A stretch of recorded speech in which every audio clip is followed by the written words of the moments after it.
Hello, folks. I am on day 2 of the 100-day project. We are still in acrylic inks for the first 10 days, and we're doing figures. So I am pulling out just some random inks that I brought up, and typically I use a limited palette, so I'll be using just a few colors here. And today I was doing, look at that eye that just showed up. I'm working intuitively today, meaning I don't have a plan other than I know it's going to be a figure, and I'm going to play with some color and I'm going to see what emerges. And I saw that eye and that brow, so that's what I'm going with. On day 1, if you're following me, I sort of drew a face from the start. But what I always find really interesting about using this intuitive approach is that I never know what I'm going to get. And I find that my characters that show up in my work are so much more interesting. So if I were painting from reference, I would kind of know what I'm getting into. But when I paint intuitively like this, it's just anything goes. And I kind of love it.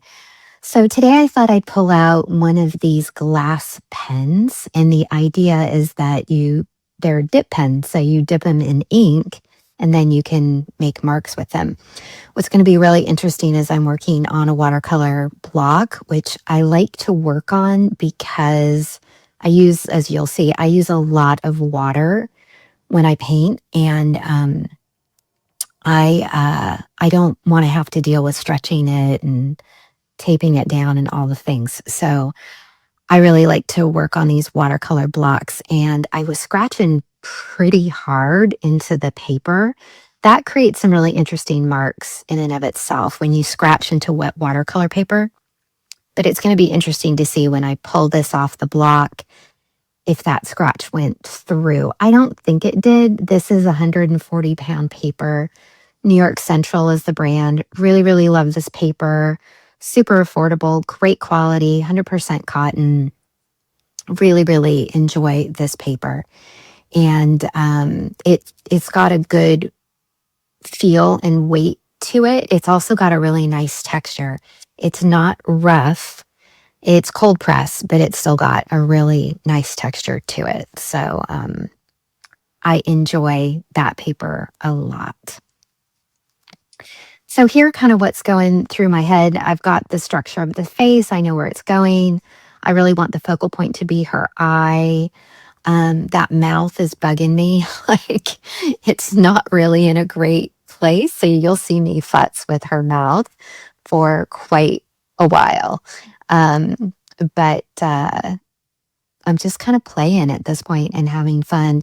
End to end, I've got this sped up to 3 times, and end to end, I think I spent maybe 30 minutes on her. And often what I'll do is you'll see me film and you'll see me work, and then I'll let it sit for a few minutes so it can dry. Acrylic ink dries fairly close to what you see. Watercolor dries lighter. Acrylic paint dries darker. And acrylic ink can dry just slightly darker, but usually there isn't that much of a tonal value change that I've been able to see. But I usually like to let it dry just to walk away from it for a minute or two, and then I'll always do a couple of little things at the end. So yeah, still trying to fix that mouth. It's not lined up, and that's what's bugging me, is it's not quite lined up underneath her. And so I'm trying to fix that edge. If it were watercolor, no problem. I could scrub that edge and go back in and fix her mouth. But because it's acrylic ink, it's not going to move. So I am trying to find different ways to do that. And at this point, I'm going back and I'm layering in some additional ink on her eye. I thought it'd be really cool to bring out this blue color. This is a Sennelier color. And so I typically work with 3 different brands of acrylic ink. Daler Rowney, Liquitex, and the Sennelier. And they're all really great quality inks. They're professional grade paints, meaning they're using really good pigments. They have really great light fast ratings, etc., etc. The Sennelier inks, often I will get colors that I can't find in the other two lines. And usually the colors I'm getting from Sennelier have opacity in them. So they've got usually white, and you can get some really pretty colors. So this is like a cobalt blue color. But as you could see when I was mixing it or shaking it, the pigment tends to settle to the bottom. So you really, regardless of the brand, it's a good idea to shake them.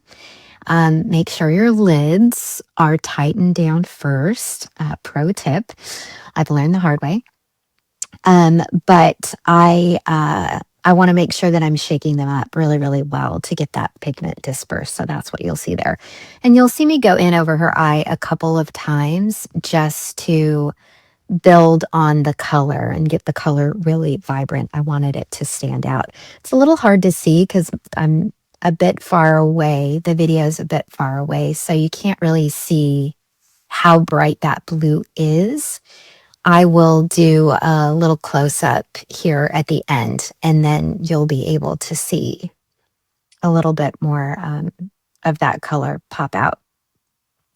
But at this point, really what I'm doing is just adjusting values, trying to fix that mouth shape, and making my darks a little bit darker. I'm not really going to make my lights any lighter. I'm using the lightness of the paper here, and I'm really just focused on darkening my values. So a great way to make your lights look lighter is to make your darks darker. So if you go darker, your lights are going to pop out. And what I realized as I had added that blue to her eye, I didn't have that blue anywhere else in the painting.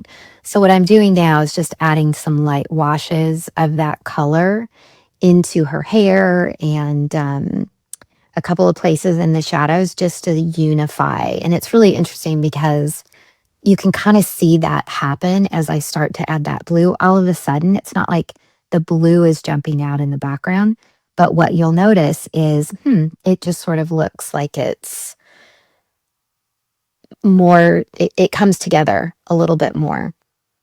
So that's always a good thing to keep in mind as you're painting. If you use a color one place, even if it's your focal point and you really, really want to draw attention to it, it's a great idea to find a way to just incorporate it very subtly elsewhere in your piece, and that's going to help unify everything.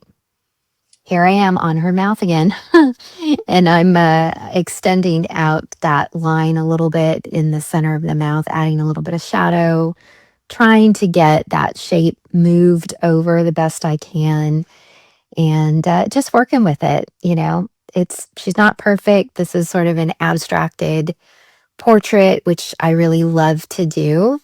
I love the organic shapes that kind of come out of it, and I just think they're really fun and really interesting. So I'm not worried about perfection here. I'm just kind of doing what I can.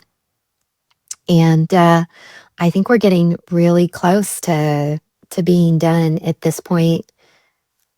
I think I go in and I add a little bit of shadow on that left side of her mouth underneath her hairline, but I think I do that off camera just to kind of make that shadow read a little bit more. And you'll see that here when I get to the final piece at the end.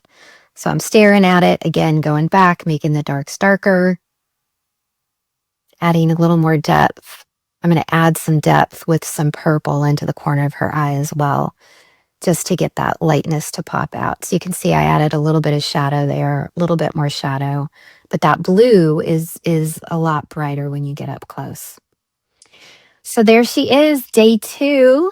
Thank you all for joining me. And if you're following along, please comment. I would love to follow you as well and see what you're doing. But I hope you're staying warm, dry, and having a creative day. See you soon. Thanks.